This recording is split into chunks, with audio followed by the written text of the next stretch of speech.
And I'll hit play, and you can try the clicker. It should be these, yeah, up and down there, I think. They're working, maybe down, try down. There it is. Okay, so Megan, the floor is yours. Hi, I'm Megan Beam. I just wanted to take the opportunity real quick to kind of tell my story. So I went to Clemson, go Tigers, and majored in special education. I then went on to get a couple of certifications in Orton Gillingham, which is all about teaching students how to read using a multisensory approach. That approach and that passion led me to go on and get my master's at Grand Canyon University. And now I'm applying to get my doctorate at Mount St. Joseph in reading science. All of this led me to be super passionate about reading and understand the huge deficit that we have as a country. We have 32 million children in our country that are not reading on grade level. And it just really breaks my heart that we are at that point and that we know how to address it. And so I decided I wanted to be part of the solution. And so I created the Phonics Builders.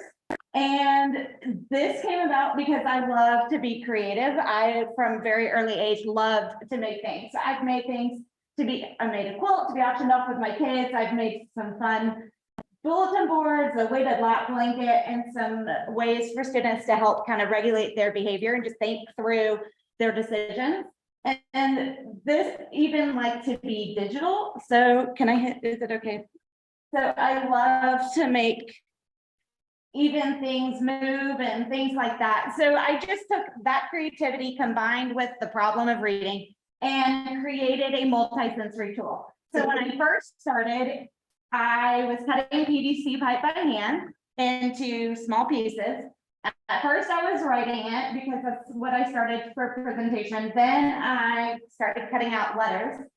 And then that moved into me creating my logo and selling it across the United States and even into Canada. So the journey has been really cool.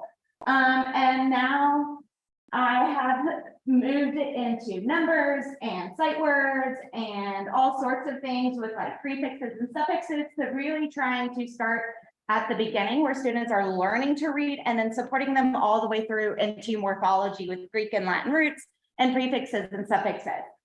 So I am currently on Etsy, and that I did well. And so I decided to go and get it manufactured. I just finished getting it manufactured. It is through an injection mold.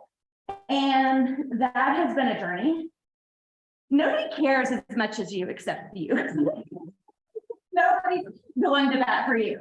So, but it's been really fun because I've had like an artist draw pictures for me to use to build CDC words. I even have a Braille label maker that I got, so I can start supporting students who need that visual learning. And then just continue to use the coloring to help give that added visual support for the multisensory. I even have had some really cool opportunities to partner with different companies. Logan Tech was the person I partnered with for the Braille label maker. My tool is at Kidzu. It's a children's museum in Chapel Hill. Westminster has my tool online. I was on an entrepreneur TV show called The Blocks. If you have not looked into it, I highly recommend it. It was the coolest experience. I learned so much, and the connections that I made are still like impacting me. Like from that connection, somebody reached out to me and was like, hey, PBS has a word show. Would you like to be part of it one day? And I was like, yes. So was a really neat little opportunity. And I've spoken for Council for CEC, Council for Exceptional Children, and I will be at the Dyslexia Conference as an exhibitor. I currently am on Etsy. I have my website. I am in the process of Amazon. That is a process. And after learning through the retail lab, I am getting on Shopify. And it was really interesting to hear all of the retail lab. If you haven't checked it out, highly recommend it. It was really cool. So that was really quick. Because I really would love your input on two things. Is that okay? Okay. So I have a ton of different tools and all sorts but I have different size containers.